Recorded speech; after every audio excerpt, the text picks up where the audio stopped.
ইসলামী bank news top 10। ইরানের সর্বোচ্চ ধর্মীয় নেতা আলী খামেনিকে হত্যায় যুক্তরাষ্ট্রের অনুমোদনের অপেক্ষা করবে না ইসরায়েল, হুঁশিয়ারি দেশটির প্রতিরক্ষামন্ত্রী ইসরায়েল কাটসের।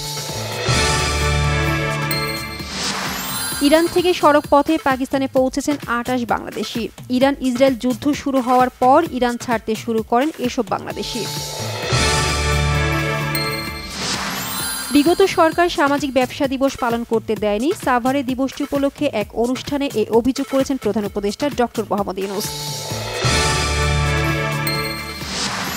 সাবেক প্রধান নির্বাচন কমিশনার KM নুরুল হুদাকে আরও রিমান্ডে নিতে আবেদন করবে পুলিশ। শুনানি হতে পারে বিকেল 3টার দিকে।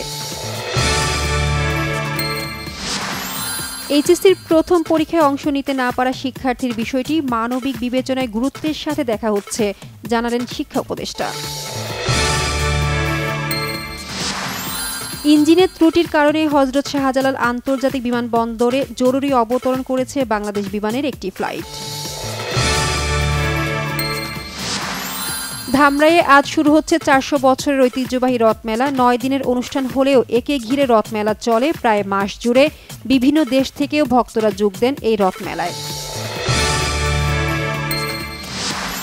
মিয়ানমারে আগামী ডিসেম্বর বা জানুয়ারিতে নির্বাচন দিয়ে ক্ষমতা হস্তান্তরের আশ্বাস জান্তা সরকার প্রধান মিন অংলাইনের।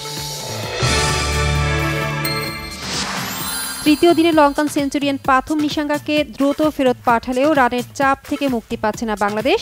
এরই মধ্যে বড় স্কোরের পথে স্বাগতিকরা। অস্ট্রিয়ান ক্লাব রেড বুল সালজবুর্গকে 3-0 গোলে উড়িয়ে ফিফা ক্লাব বিশ্বকাপে গ্রুপ চ্যাম্পিয়ন হয়েই নকআউট পর্বে রিয়াল মাদ্রিদ। ফুটবলে জুভেন্টাসকে 5-2 গোলে হারিয়েছে ম্যানচেস্টার সিটি।